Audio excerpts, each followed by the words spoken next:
दर्शक हो नमस्कार. वेधकमध्ये स्वागत आहे. मी प्रशांत आराध्य.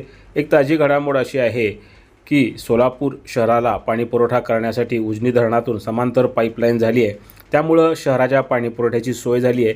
यामुळं वारंवार उजनी धरणातून भीमा नदीच्या पात्रामध्ये पाणी सोडणे आता बंद झालेलं आहे.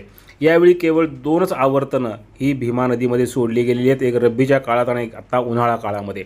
यामुळं आगामी काळामध्ये उजनीतून भीमा नदीच्या पात्रामध्ये सोडलं जाणारं पाणी हे कमी होऊन नदीकाठची शेती आणि पाणी पुरवठ्याच्या योजना या संकटात येऊ शकतात. याकरता म्हणून सहकार शिरोमणी वसंतराव काळे सहकारी साखर कारखान्याचे अध्यक्ष कल्याणराव काळे यांनी सोलापूर जिल्ह्यातील सगळ्या आमदारांना आवाहन केलं आहे की त्यांनी एकत्र यावं आणि भीमा नदीमध्ये पाणी सोडण्याकरता उजनीतून एक धोरण ठरवावं.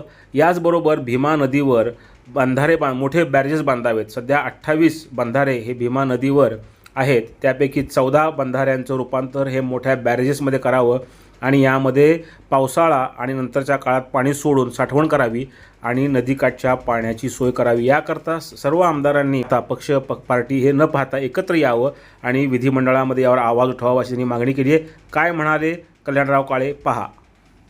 आढावा घेतला तर जवळजवळ गेली मागच्या वर्षी आपल्याला रब्बीमध्ये 2 आणि उन्हाळ्यामध्ये 2 पाळ्या सुटल्या होत्या.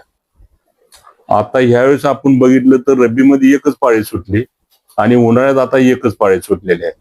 म्हणजे भविष्यात याला कदाचित नदीचं पाण्याचं स्तोत्र बंद होईल अशी एक भीती आपल्याला कायमस्वरूपी आमच्या शेतकऱ्याच्या समोर कायमस्वरूपी आपल्या समोर आलेली आहे. कारण आता नदीच्या सोलापूरला पिण्याच्या पाण्यासाठी आता त्यांची पाईपलाईनची व्यवस्था पूर्ण झालेली आहे, समांतर पाईपलाईनची व्यवस्था. मग ते समांतर पाईपलाईनची व्यवस्था झाल्यामुळं आता नदीला पाणी सुटायला सुद्धा नदीला पाणी सोडायचं असेल तर नदीकाठच्या लाईटी बंद केल्या जातात. पहिला विषय, नदीवर बॅरेजेस होण्यासाठी प्राधान्य आमचा पाठपुरावा आहे. गेली 10 ते 12 वर्ष सातत्यानं आम्ही ह्याचा पाठपुरावा करतोय. सगळ्या आमदारांना मागच्या वेळी लेखी पत्र दिले, आंदोलन आम्ही उभा केलेले आहे. त्यावेळेस सुद्धा असंच अजून एकदा आमदारांना माझी या पत्रकांच्या आपल्याद्वारे सर्वांना विनंती करतो की बॅरेजसाठी सर्वांनी मिळून आवाज उठाव करावा आणि आपल्याला नदीला बॅरेज होणं अतिशय गरजेचं आहे. सोलापूर जिल्ह्यातल्या सगळ्या जनतेचा हा विषय अतिशय महत्वाचा विषय आहे. त्यामुळे सगळ्यांनी सिरियसली घ्यावं एवढीच माझी विनंती आहे. मंत्रालय दरबारी आम्ही महाराष्ट्राचे मुख्यमंत्री उपमुख्यमंत्री प्रत्येक वेळेस मांडत आलेलो आहे.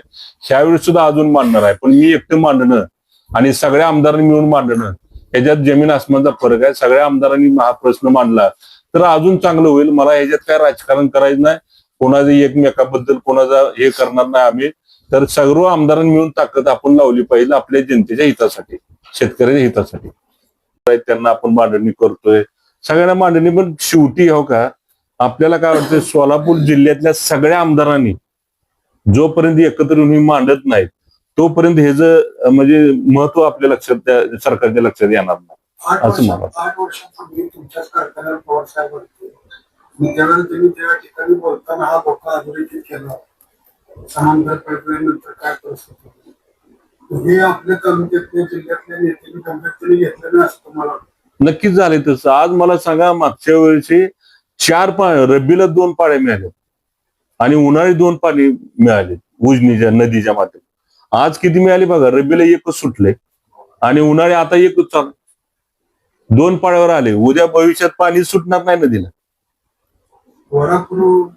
म्हणजे वारापूरच्या ठिकाणी किंवा पळूच्या ठिकाणी आपल्या आया बंधाऱ्याच्या ठिकाणी पावसाळी बॅरेजेस व्हावेत अशी अनेक वर्षाची मागणी. कसं आहे, जवळजवळ महायुतीच्या काळामध्ये याच्याकडे दुर्लक्ष झाले असं वाटतं.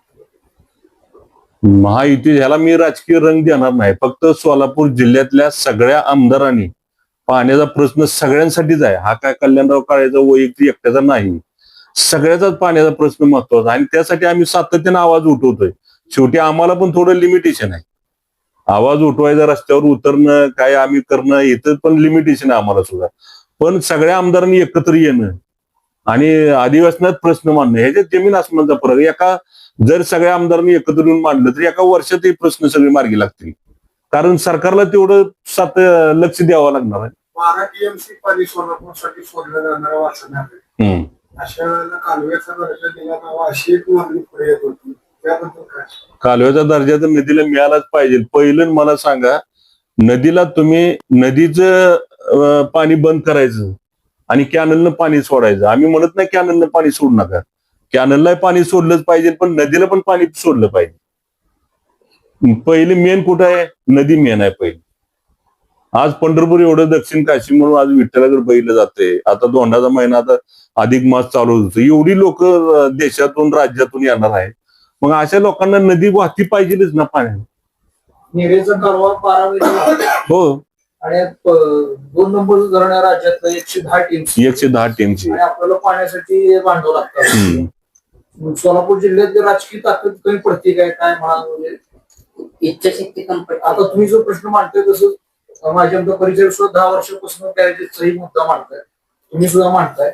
मग काय लक्ष नाही सोलापूरकडे सरकारला? विधानसभा निवडणुकीत बॅरेज हे आश्वासनाचा महत्त्वाचा मुद्दा होता. प्रत्येक जण आमदार निवडून यायच्या ज्या टायमाला म्हणजे विधानसभेच्या सभा चालू असतात, तिथं आम्ही बॅरेजेस देऊ, बॅरेजेस बांधा, प्रत्येक जण बोललं जाते, पण त्याचा पाठपुरावा कमी पडतोय. मला काय म्हणायचं आहे, मला राजकीय ह्याला हे करायचं नाही. फक्त सगळ्या आमदारांनी एकत्र येऊन प्रश्न मांडला पाहिजे. सगळ्या कारखान्याचे चेअरमन असतील, सगळे आमदार असतील. आज कारखान्याचे साखर कारखाने सुद्धा त्या जवळजवळ 38 कारखाने आहेत, ते सुद्धा उजनी धरणावर चालतात ना.